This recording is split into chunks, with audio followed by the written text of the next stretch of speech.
सुबह उठते ही पानी पीना चाहिए, लेकिन जैन धर्म में ये बताते हैं कम से कम 48 मिनट्स बाद में कुछ भी लेना चाहिए। बिल्कुल ठीक है। जो जैन दर्शन में 48 मिनट का नियम है ना, सूर्योदय होने के 48 मिनट के बाद, वो बिल्कुल नियम सही है, पक्का है। वो नियम क्या है वो हमें समझने की बात है। वो नियम ऐसा है, जो पानी है ना, पानी बहुत सारी जीव राशियों का संग्रह है। अब ये थोड़ी सूक्ष्म की बात है, मैं जाना नहीं चाहता था लेकिन सवाल पूछ लिया इसलिए कह रहा हूं। पानी जो है सूक्ष्म जीव राशियों का संग्रह है। आप चाहें तो पानी में लेंस लगा के देखें, करोड़ों करोड़ों सूक्ष्म जीव आपको दिखाई देंगे इधर उधर भागते घूमते। अगर देख लें तो दिल ही नहीं करे पानी पीने के लिए।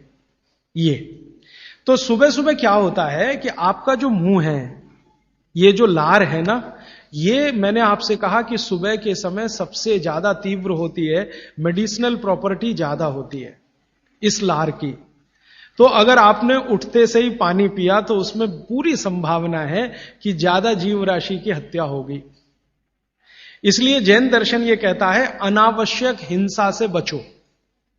हिंसा से बच सकें यह आदर्श है, लेकिन अनावश्यक हिंसा से जरूर बचो। अनावश्यक, जरूरी नहीं है तो उसको हिंसा मत करो।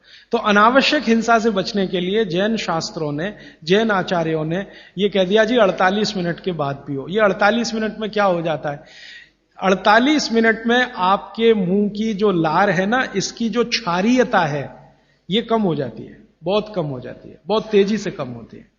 और इसकी क्षारीयता कम हुई, एल्केलिनिटी जिसको आप कहेंगे अंग्रेजी में, तो जीव राशि के मरने की संभावना उतनी कम हो जाती है। तो फालतू हिंसा से बचने के लिए जैन दर्शन ने यह कहा कि नवकार्षियों एक शब्द इस्तेमाल करते हैं ना, हाँ, तो ये उसके साथ उन्होंने जोड़ा। वो 48 मिनट का कैलकुलेशन बागभट्ट जी का भी है। वो ये कहते हैं कि सुबह उठते ही 48 मिनट तक अगर आप इंतजार करते हैं तो मुंह की जो लार है इसकी क्षारीयता कम होना शुरू होती है। तो उठते ही पानी पीने में अगर आप जैन दर्शन पालन करते हैं तो 48 मिनट ध्यान रखो। और अगर आप जैन दर्शन पालन नहीं कर रहे हैं तो आपके लिए शायद हिंसा का उतना महत्व नहीं है, लेकिन करें तो आपके लिए भी अच्छा है। तो आप बोलेंगे जी 48 मिनट तक क्या करें, बैठे रहे? तो भगवान का नाम ले लो, आप ईश्वर का जाप कर लो, मंत्र का जाप कर लो, कुछ कर लो और फिर पानी पियो, फिर उसके बाद आपकी दिनचर्या शुरू करो। यह बीच का रास्ता मैंने बताया।